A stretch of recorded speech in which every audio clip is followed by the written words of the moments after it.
Olá, tudo bom? Seja bem-vindo ao podcast Entrando no Clima, um podcast quente como as mudanças climáticas.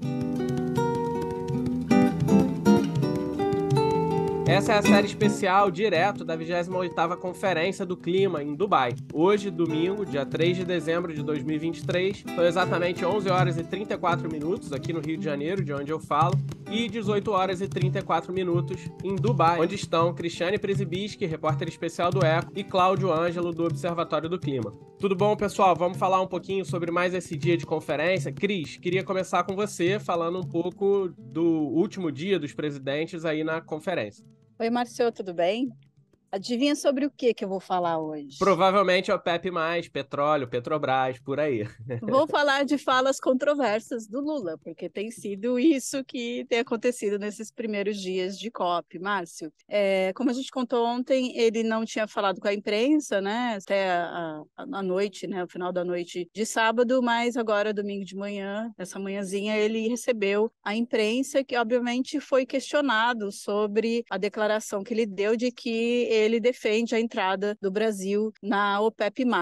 Ele repetiu o que ele já tinha dito ontem, né? Como eu disse para vocês, de que ele vai tentar entrar lá para fazer a cabeça do cartel do petróleo para a importância da descarbonização. Com quem eu conversei aqui, né, eles falaram que é uma visão um pouco, no mínimo, inocente do Lula pensar que ele vai conseguir fazer isso num cartel que tem quase 60 anos, que está ditando aí o mercado de petróleo no mundo, assim, né? Mas, enfim, eu queria destacar uma outra coisa que o Lula falou, que o Valor soltou ontem que a Petrobras teria planos de abrir uma subsidiária aqui nos Emirados Árabes. E aí o Lula falou, assim, claramente que a Petrobras não vai parar de prospectar petróleo, o que causou de novo, assim, né, um assombro na gente, né, porque ele tem se lançado como o paladino do 1,5, né, que é a meta do Acordo de Paris, a meta de aquecimento global, que a gente já está atingindo, né? A Organização Meteorológica Mundial soltou uma prévia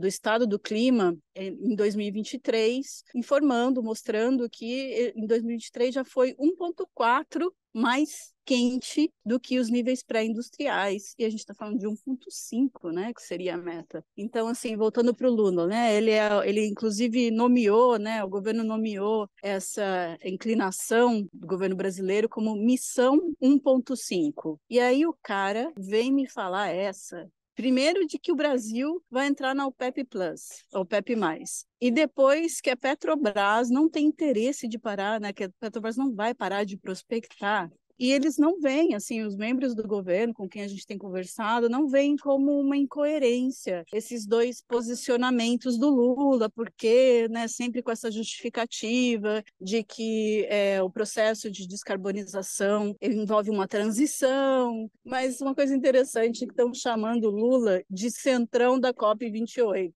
porque ele não sabe que lado que ele está, ele não sabe se ele vai para o missão 1,5 ou OPEP+, e Petrobras, Márcio. Deixa eu fazer uma pergunta sincera aqui para vocês, né? O Brasil se vangloria muito da sua matriz energética, que já seria relativamente limpa, né? Com esse tanto de hidrelétrica, que não contabiliza os prejuízos sociais e, enfim, outros danos. E tem como seu grande problema o desmatamento da floresta amazônica, né? Então, acho que o Lula, talvez ele enxergue que o Brasil tem um certo crédito nessa linha dos combustíveis fósseis, pode ser isso, e aí por isso ele acha que pode, enfim, continuar prospectando e continuar produzindo petróleo. O que vocês acham disso? Com certeza ele se vende, né, como a energia limpa do mundo, né, e, como você disse, sem falar de tudo que está por trás, né, dessa energia limpa. Mas eu queria destacar uma outra notícia que saiu hoje à tarde, que a Giovana Girardi falou na agência pública, sobre eles fizeram um balanço de quanto o Brasil vai emitir se continuar com seus planos de expansão de uso de combustíveis fósseis nos próximos anos, comparando com quanto vai ser absorvido com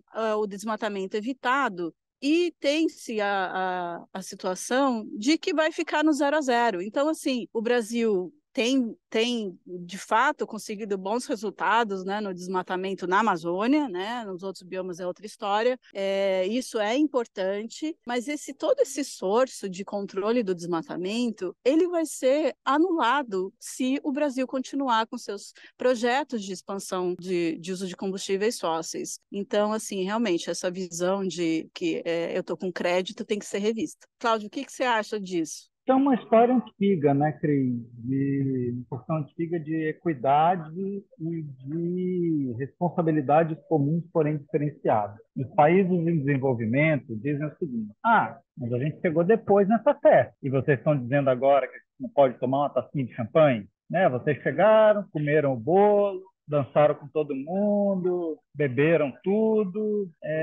A gente também quer participar desse negócio. E nós temos direito a usar um pedaço desse espaço de carbono, né, que é disso que a gente está falando no final, quanto você ainda pode emitir de gases de efeito estufa para evitar 1,5 grau, isso é medido em toneladas, bilhões de toneladas de carbono. Então, é esse crédito que a humanidade ainda pode usar. E os países em desenvolvimento dizem o seguinte: vocês usaram esse espaço de carbono no passado para se desenvolver. A gente tem direito a usar um pedaço desse espaço de carbono também, o que é verdade. Então, eles estão certos em princípio. Só que o que eles nunca consideram na conta, Márcio, Cris e ouvinte, é que esse espaço de carbono, hoje, ele já não tem mais tamanho para a expansão do uso de combustíveis fósseis, não é para os países em desenvolvimento, é para qualquer país. Segundo as contas da Agência Internacional de Energia, e a gente não tem por que duvidar da Agência Internacional de Energia, porque ela foi criada na década de 70 para gerenciar as reservas de combustíveis fósseis dos países desenvolvidos, se a gente estiver falando sério sobre limitar o aquecimento global a 1,5 grau, nenhum projeto novo de combustíveis fósseis pode ser aprovado em nenhum lugar do planeta. Então, já não é mais uma questão de quem vai poder usar esse espaço, porque esse espaço acabou. Só com a inércia do que a gente tem em produção, a gente já esgota esse negócio. Se todos os governos fizerem o que estão planejando de projetos fósseis, a gente vai explorar em 110% a meta do Acordo de Paris. Então, essa é a questão aqui nessa conferência do clima. E é o elefante na sala, né? Porque ninguém quer falar disso aqui, muito menos a presidência. Hoje, o presidente da COP, Sultan Al-Jaber, foi questionado pela Mary Robinson, ex-presidente da Irlanda, sobre o assunto que ninguém quer discutir na COP, que é a eliminação dos combustíveis fósseis, e ele me mete a seguinte: não existe ciência para embasar a tese de que os combustíveis fósseis precisam de uma eliminação gradual. Ele deu uma de Alexandre Silveira, né? Não sei se todo mundo aqui lembra, que ela estava lá em Belém, ele falou isso, falou que eu tenho aqui uns relatórios, umas pesquisas que dizem que esse IPCC aí não sabe de nada. E foi devidamente massacrado pelos jornalistas que estavam lá. E o Jaber fez basicamente a mesma coisa hoje. Quer dizer, em 2023, um sujeito que já foi acusado de estar querendo usar a COP para fazer negócios no óleo e gás, e tem uma operação maciça de lobby e de greenwash para falar que não, a gente precisa zerar as emissões dos combustíveis fósseis, hoje a gente precisa zerar os combustíveis fósseis sem mitigação, tentando dourar essa pílula da eliminação, contornar, né, a grande necessidade que é eliminar qualquer combustível fóssil, me mete essa pérola negacionista. Né? Então, isso são dois sinais bastante negativos. Um sinal negativo que a Cris já comentou, do sujeito que vai sediar a conferência de Belém daqui a 2 anos, e um sinal mais negativo ainda do sujeito que já está sediando a COP28 e que está dando razão para toda a desconfiança que havia em relação à presidência dele. Quer dizer, é muito show de luzes, né? Fumaça, espelhos, uma decisão relâmpago sobre perdas e danos, tudo acontecendo muito rápido nos primeiros dias, e um monte de pledges, né, de promessas, de caminho do não sei o quê, acordo voluntário para agricultura, acordo voluntário para descarbonização do não sei o quê, e a gente acaba um pouco ofuscado por esse tanto de coisa que ele joga no nosso colo, que é uma estratégia negacionista clássica, excesso de ofuscar as pessoas, impedir que elas raciocinem, fire hosing, né, que chama isso em estudos de desinformação, para ninguém enxergar o que não está acontecendo aqui, que deveria estar acontecendo com uma discussão séria sobre um phase-out, uma eliminação gradual de combustíveis fósseis. Câmbio, falei demais. Eu queria só comentar que ele falou também nessa matéria, Robinson, que eliminar os combustíveis fósseis é voltar aos tempos das cavernas. Então, assim, a gente já sabia que essa COP, apesar de ter outros temas, né, também a gente já citou, ela seria muito focada na eliminação dos combustíveis fósseis. Mas a gente não sabia que ia ser tão feio o negócio, Márcio. Se eu puder olhar o copo meio cheio, eu diria novamente que pelo menos o debate está aberto. Eu acho que eu nunca vi, né, não só a imprensa, mas a sociedade civil se manifestando tanto em relação à necessidade de pautar eliminação de combustíveis fósseis e a discussão do Tratado de Não Proliferação dos Combustíveis Fósseis. Então, acho que, enfim, né, tô olhando o copo meio cheio, mas dá para ver que a resistência e o lobby ainda é muito grande. Eu quero achar, Márcio, que isso é choro de perdedor, sabe? Quando você percebe que a sua hora chegou, que não tem nada que você possa fazer para evitar isso, você vai resistir até o final, né? O problema é que a gente não tem tempo para bancar esse choro de perdedor e essa resistência desse setor. E vai acabar, vai. Só que esse ajuste fino do prazo, ele é muito necessário, uma coisa que precisa acontecer muito logo. E é isso que está em disputa neste momento aqui. Muito bem, pessoal. Então, acho que agora, finalmente, a gente para de repercutir as bobagens e as sandices dos líderes de governo e passa a olhar um pouco mais para as negociações a partir de amanhã, segunda-feira. Queria que vocês palpitassem, aqui é um palpite mesmo de orelhada, o que a gente vai se surpreender, o que a gente tem que ficar atento aí nos próximos dias. Eu acabei de olhar uma tabela que o pessoal o Ed King, que é um cara que acompanha esse negócio com regra e compasso, ele faz uma tabela com os itens de agenda, todos os dias.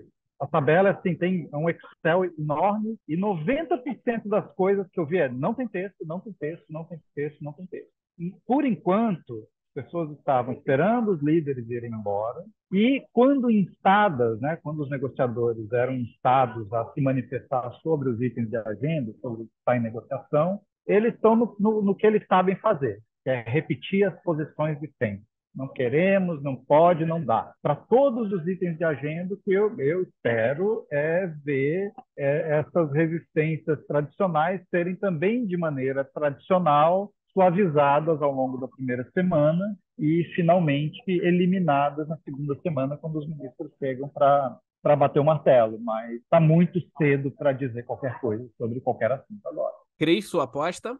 Márcio, eu gostaria, o Cláudio falou um pouquinho no âmbito das negociações, eu vou falar um pouco no que está acontecendo aqui nos espaços, né? Eu gostaria de ver mais manifestações da sociedade civil, né? Acho que é histórico nas COPs que haja manifestações e demonstrações e tal. Nessa COP, assim como foi no ano passado, que tinha uma orientação de que não podia se manifestar e tal, esse ano tem uma outra orientação que não pode citar nome de nenhum líder, não pode usar palavras de ordem, cânticos, sob o risco de ter a sua credencial retirada imediatamente. Apesar disso, a sociedade, um grupo de ativistas brasileiros fez uma pequena manifestação hoje, assim, né? Porque o que a gente está vendo muito nos espaços é um espaço muito amplo, é difícil da gente achar as coisas, né? É difícil se conectar.